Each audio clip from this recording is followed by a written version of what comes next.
Bonjour à toutes et à tous, bienvenue dans cette deuxième vidéo où nous allons aborder la notion de géométrie de quelques molécules simples. Alors, rappelez-vous, dans la vidéo précédente, on avait parlé de la représentation de Lewis, de la formule de Lewis, et cela nous a peut-être pas échappé, mais cette formule a une limite, notamment elle ne dit rien quant à la géométrie d'une molécule, elle ne dit rien quant à la disposition spatiale d'une molécule. C'est ainsi que les chimistes vont utiliser différents outils pour se représenter une molécule, ce qu'on appelle les modèles moléculaires. Il en existe de différentes sortes. Ça peut être le modèle boule-bâton, qui vous est certainement familier. Il existe aussi des simulateurs qui montrent des modèles similaires. Dans ce type de modèle, les atomes sont représentés par des sphères de taille et de couleurs différentes. Quant aux liaisons, elles sont représentées par des bâtons, des traits. Alors il existe d'autres modèles moléculaires, par exemple le modèle moléculaire compact, où là les liaisons ne sont pas montrées.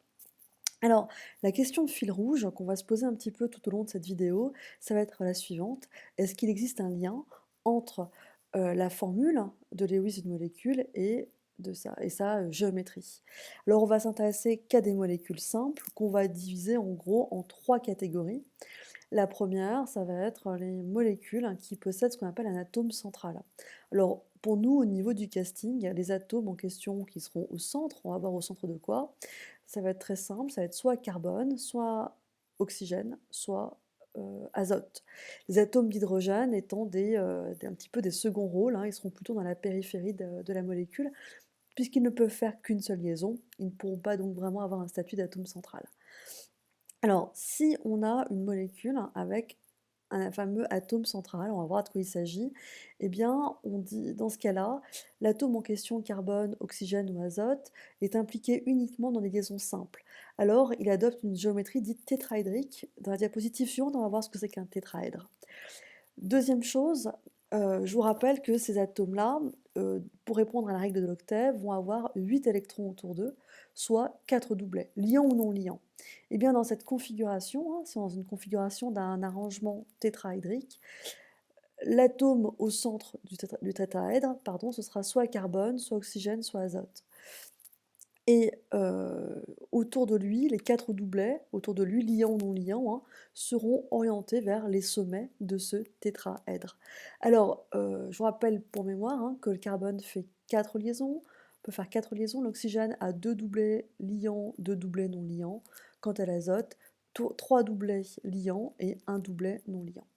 Alors, cette structure est très importante, c'est un grand classique, et en effet, c'est dans cette configuration que les doublets liants ou non liants, euh, arrangés de la sorte, eh bien, ils permettent d'avoir une répulsion minimale, une répulsion électrique minimale. Je vous rappelle que les doublets sont des doublets d'électrons, et les doublets d'électrons ont tendance un petit peu à se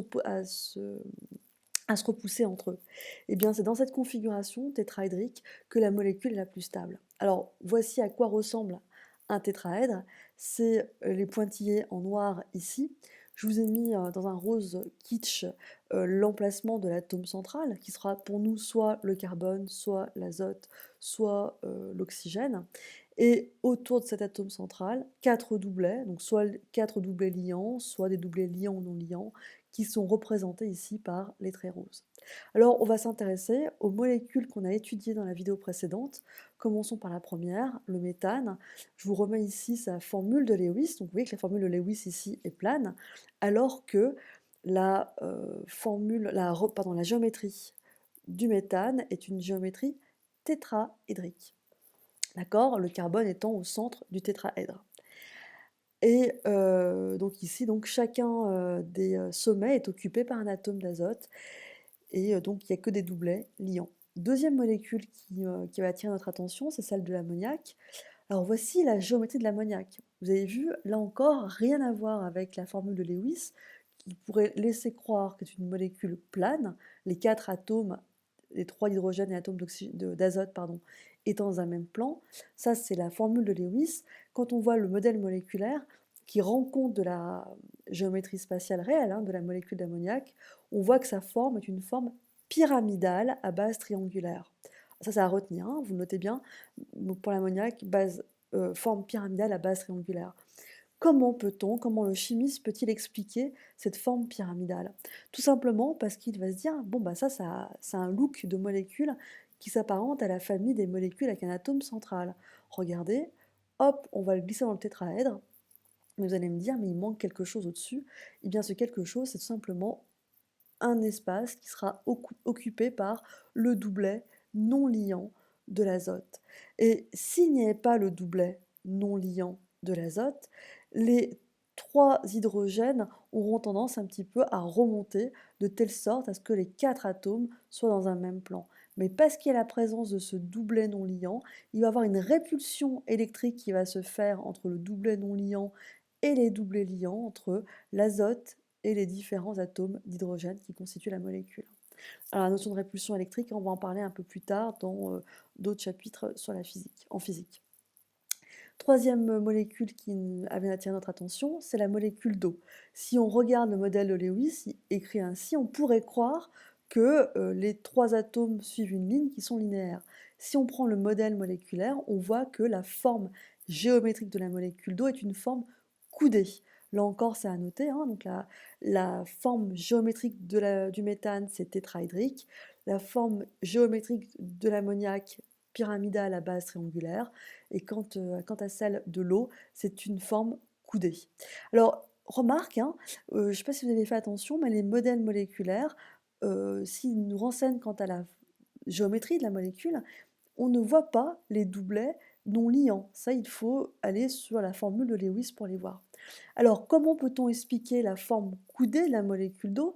Eh bien, cette molécule appartient à la famille des molécules qui possèdent un atome central.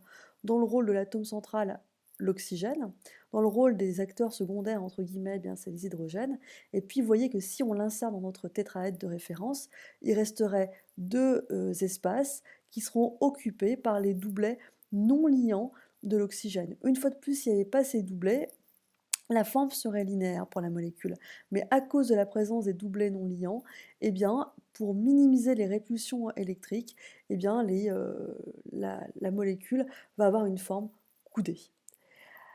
Alors, deuxième catégorie de molécules, ça va être les molécules où nos héros, entre guillemets, carbone, oxygène ou azote, vont être impliqués dans une double liaison. Dans ce cas-là, par exemple, c'est le cas du méthanal, où ici il y a une double liaison entre le carbone et puis ici l'oxygène. Dans cette configuration, on parle d'une géométrie plane, c'est-à-dire que tous les atomes sont dans un même plan. Ici, ce serait le plan de la diapositive. Troisième catégorie de molécules simples, cette fois, c'est pas une double liaison qui va être qui sera présente, ce sera ce qu'on appelle une triple liaison. Donc dans ce cas-là, par exemple, c'est le cas de ce qu'on appelle usuellement l'acétylène. Regardez, entre ces deux atomes de carbone, il y a trois liaisons. Ici, donc, une liaison simple entre carbone et hydrogène, pareil de ce côté-là. Dans cette configuration, parce qu'il y a une triple liaison, on constate que les quatre atomes sont alignés, on parlera d'une géométrie linéaire. Donc là encore, ce sont des molécules assez simples qui ne présentent pas beaucoup d'atomes. Les choses peuvent très rapidement se compliquer quand ce sont des grosses molécules, comme on le voit bien souvent dans ce qu'on appelle la chimie organique. On y reviendra très rapidement. Alors pour conclure, pour terminer cette vidéo, je me permets de faire une petite parenthèse, car on vient de voir donc différentes façons de représenter les molécules. La première, c'était la formule de Lewis, qui montrait la présence des doublets non liants, mais qui ne disait rien quant à la géométrie des molécules. La deuxième représentation, c'était d'utiliser des modèles moléculaires qui ne montraient pas les doublets non liants, mais qui rendaient compte de la disposition spatiale des molécules. Et une autre façon, il en existe plein, hein.